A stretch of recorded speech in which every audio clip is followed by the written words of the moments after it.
कि पुलवामा घटना हुई, जिस प्रकार से कि पहलगाम की जो घटना हुई, यहाँ कोई ना कोई कमी तो राजनीतिक होती है, जिसके अंतर्गत में कहीं ना कहीं कोई ना कोई बात तो कमियाँ इस प्रकार की होती है जो नेटवर्क के अंतर्गत में कि इतना RDX आ कहाँ से जाता है, इतने हथियार कहाँ से आ जाते हैं।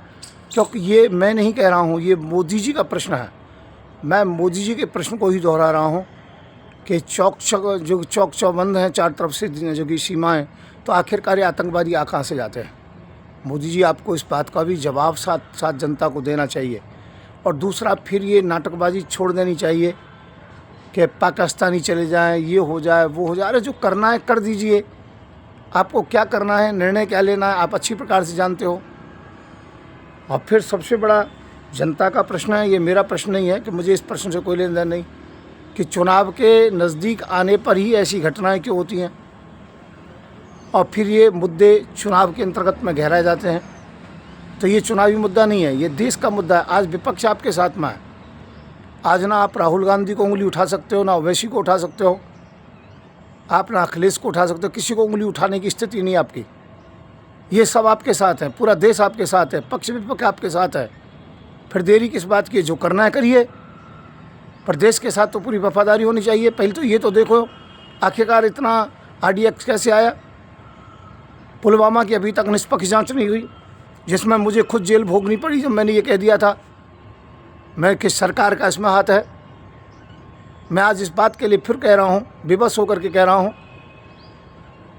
कि सीमाओं पर एक छोटी शराब की बोतल को ले जाना भारी होता है। गुजरात में शराबबंदी है, मैं तलवार वितरण करता हूँ, मेरी गाड़ियाँ चेकिंग होती हैं और कोई भी आज तक गाड़ी, कम से कम 20 बार मैंने कोशिश की गाड़ियों में तलवार लेकर के, परंतु एक भी गाड़ी आज तक पास नहीं हो पाई।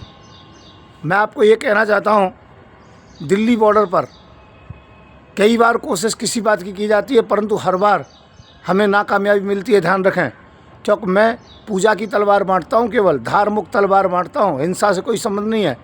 पर जो यहाँ की सरकार ऐसी है, यहाँ की पुलिस प्रशासन हमारा इतना मजबूत है, इस बात से मुझे बड़ी खुशी होती है।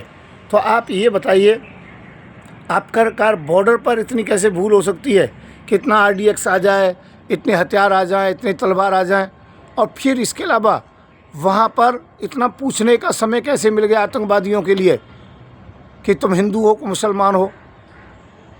उसके बाद में भी वहाँ पर बहुत जो कि लचीलापन आया है, कई बातों को देखते हुए जो कि देश की जनता को काफ़ी शंकाएं उत्पन्न हो रही हैं, परंतु इसीलिए कुछ नहीं करती है कि जो भी कहेगा वो बलात्कार के केस लगेगा।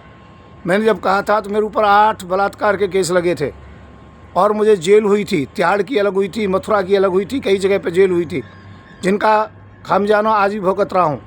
इसलिए मैं तो चुप हूँ, मैं तो कुछ कहूँगा नहीं। पर मोदी जी, आपको जो करना है तत्काल कीजिए। गृह मंत्री जी, आप जल्दी से जल्दी एक्शन लीजिए। देश की जनता आपकी तरफ देख रही है। आप जनता को गुमराह ना करते हुए जनता का साथ दें और तत्काल मैं कहता हूँ पाकिस्तान बांग्लादेश को आप नस्ताबूद करें, परंतु इसके साथ साथ जो घर के भीतर जो शत्रु हैं, दुश्मन हैं, उनको समाप्त करें। जनसंख्या नियंत्रण कानून लाएं, ये बहुत ज़रूरी है। देश के अंतर्गत में मदरसे इनको बंद करें, जहाँ आतंकवादी पलते हैं दिन रात। कुछ काम ऐसे हैं जो बहुत दिन पहले कर देने चाहिए थे। और मैं ये कहना चाहता हूँ, इसे राजनीति से ना जोड़ें, जो भी मेरा बयानबाजी है। बस मैं ये कहूँगा, निष्पक्ष जाँच होनी चाहिए, सरकार को जल्दी जल्दी एक्शन लेना चाहिए, मदरसे बंद होने चाहिए, जनसंख्या नियंत्रण कानून लाना चाहिए। देश की सुरक्षा इसी के अंतर्गत में है। मैं देश की सुरक्षा के लिए सरकार से प्रार्थना करता हूँ, अर्जी लगाता हूँ। धन्यवाद, नमस्कार दोस्तों। मैं हूँ संत युवराज तलवार वाला बाबा, राष्ट्रीय अध्यक्ष हिंदू सेना।